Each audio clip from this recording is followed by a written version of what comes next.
The Law of One, session 23.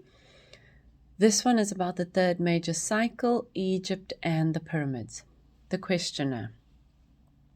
You were speaking yesterday of the first contact made by the Confederation which occurred during our third major cycle.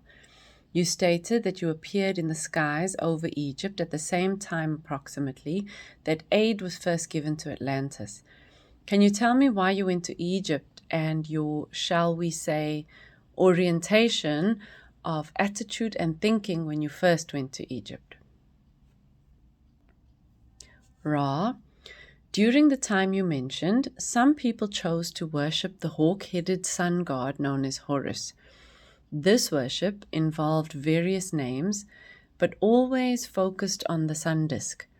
We spent some time observing these people to see if there was a genuine interest in seeking help without infringing on their free will. We found their religious beliefs to be very self-contradictory. Because of this, there wasn't a suitable call for our assistance. So around 18,000 years ago, we left without taking any action. The questioner, you stated yesterday that you appeared in the skies over Egypt at that time. Were the Egyptian entities able to see you in their skies? Ra, correct. Questioner, what did they see and how did this affect their attitudes? Ra, they saw a crystal-powered, bell-shaped craft. This did not affect them due to their firm conviction that many wondrous things occurred as a normal part of a world in which many, many deities had powerful control over supernatural events. Questioner, can you tell me your reason for being visible to them? Ra, we allowed visibility because it did not make any difference. Questioner, I see. Then at this time you did not contact them? Can you answer the same questions I just asked with respect to your next attempt to contact the Egyptians?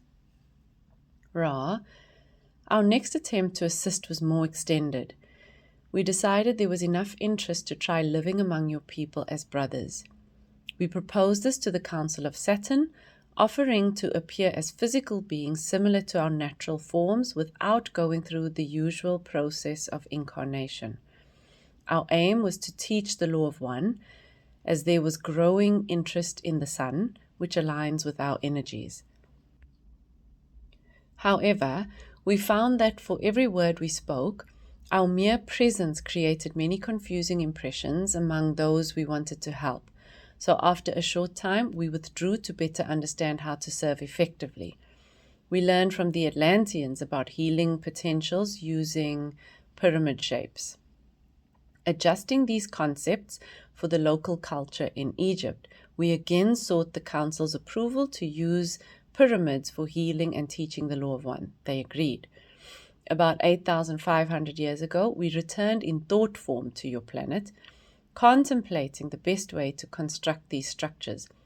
Around 6,000 years ago, we built the Great Pyramids using local materials, followed by other pyramids over the next 1,500 years. During this time, we shared information on initiation and crystal healing. The Pharaoh, Akhenaten, understood this well and reorganized the priesthood around these principles. Unfortunately, after his death, our teachings were quickly corrupted and the structures were used by those seeking power. The questioner, when you spoke of pyramid healing, I assume that the primary healing was for the mind. Is this correct? Ra, this is partially correct. To achieve healing, energy must flow smoothly through the spiritual complex into the mind, which then influences the body. Blockages can occur in different parts of the mind for each person. First, it's essential to activate the spiritual channel. Once this is done, healing can address whether the blockage is between the spiritual and mental levels, the mental and physical levels, or due to a purely physical issue. The questioner, when you started building the pyramid at Giza using thought, were you at that time in contact with incarnate Egyptians, and did they observe this building? Ra, at that time, we were not in close contact with incarnate entities upon your plane. We were responding to a general calling of sufficient energy in that particular location to merit action. We sent thoughts to all who were seeking our information. The appearance of the pyramid was a matter of tremendous surprise. However, it was carefully designed to coincide with the incarnation of one known as a great architect. This entity was later made into a deity, in part due to this occurrence. What name did they give this deity? The deity was named Imhotep. I'm not sure if I'm pronouncing that correctly. Imhotep. Questioner. Thank you. Then, as an overall success, what can you tell me about the relative success of the pyramid in any way at all? I understand that the pyramids for the purpose were basically unsuccessful in that they didn't produce the rise in consciousness that you'd hoped for. But there must have been some success. Can you tell me of that? Ra. We ask you to remember that we are part of the brothers and sisters of sorrow. Once someone has been rescued from that sorrow to a vision of the one creator, the concept of failure disappears. I smile. Our challenge was to correct the misunderstandings of the law of one that arose during our efforts to help. These misunderstandings are seen as responsibilities, not failures. The few who were inspired to seek were our reason for trying. For there's a paradox. If one person finds enlightenment, we're seen as successful. But if others become more sorrowful and confused, we are seen as failures in your terms. Despite this, we continue to serve.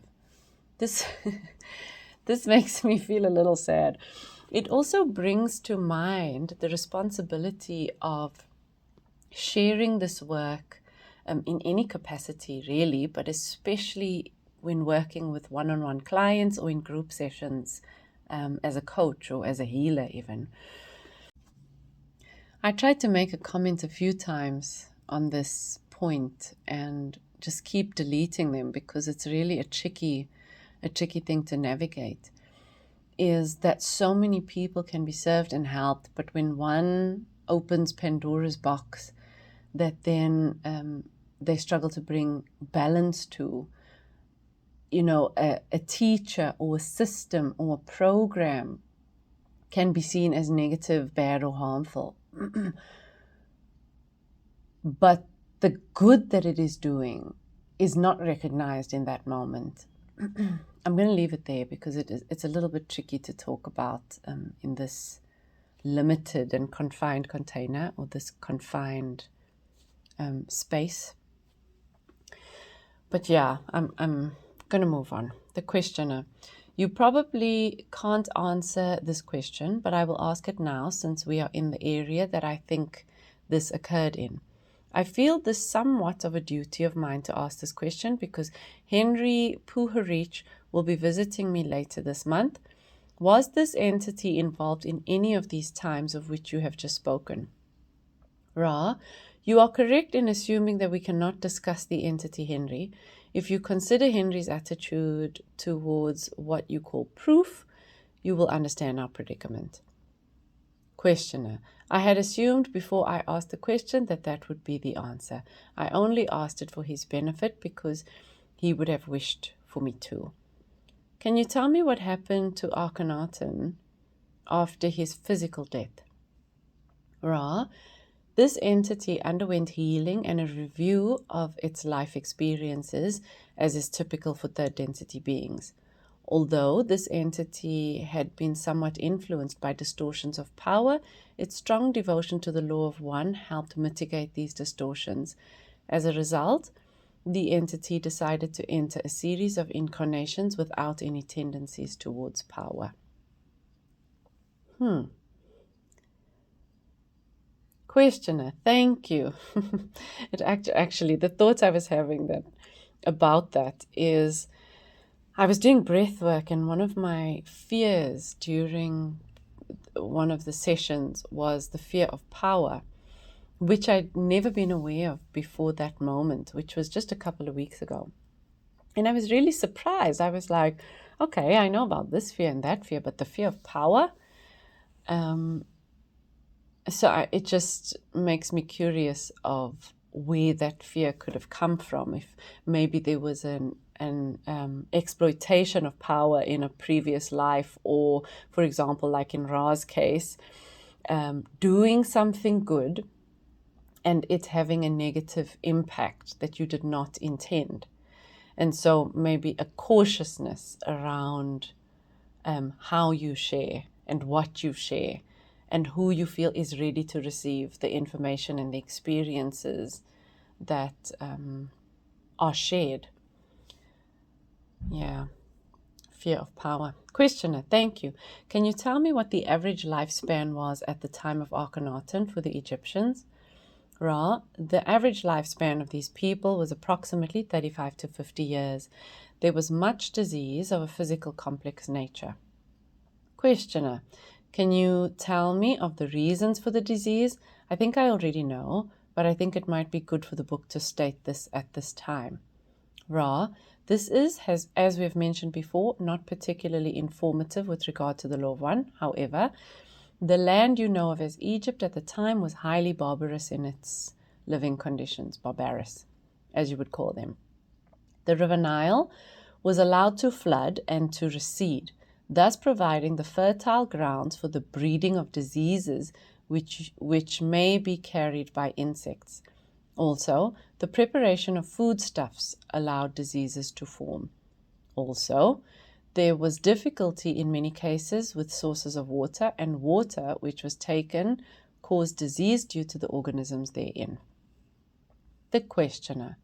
I was really questioning about the more basic cause of the disease rather than the mechanisms of its transmission. I was going back to the root or thought which created the possibility of the disease.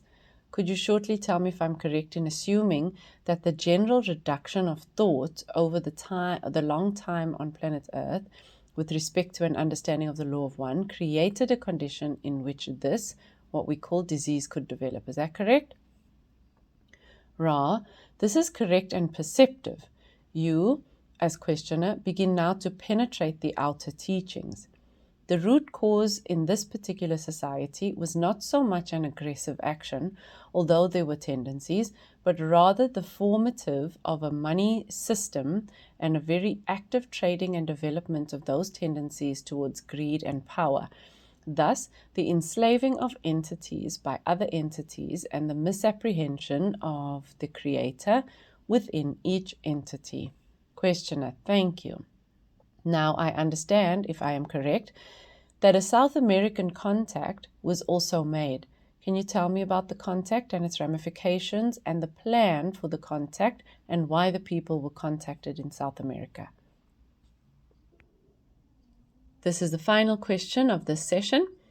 The entities who visited the South American continent were drawn to the desire of the local people to understand the sun, which they worshipped as a source of light and life. These visiting entities, similar to the ones providing this information, offered instructions that were better received and less distorted than in other regions. The South American people began constructing a series of underground and hidden cities, including pyramid structures inspired by these teachings. The design of these pyramids varied slightly from those previously mentioned, incorporating intentions of creating places for meditation, rest, and experiencing the presence of the one creator. These pyramids were intended for everyone, not just for initiates or for those needing healing. After setting their plans in motion and ensuring they were recorded, the visiting entities left. Over the next 3,500 years, the plans continued to be implemented, although with some distortions.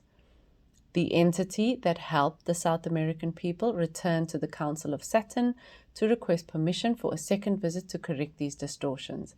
This request was granted and the entity returned to provide additional guidance. Once more, everything was recorded, and then the entity rejoined its social memory complex and left. However, as with other teachings, these were eventually perverted, leading to practices like human sacrifice instead of healing. Wow. Wow, that's a massive distortion. As a result, this social memory complex has the responsibility of remaining until these distortions are corrected among the people. And then Ra asks, is there another or any other brief question? Questioner, this is a dumb question, but there was a movie called Battle Beyond the Stars. I don't know if you're familiar with it or not. I guess you are. It seemed to have what you're telling us included in the script. Is this correct? Do you know anything about it? And then Ra, this particular creation of your entities had some distortions of the law of one and its scenario upon your physical plane. This is correct. And that brings us to the end of session 23. I hope you guys have a really beautiful one as always, and I will see you on session 24.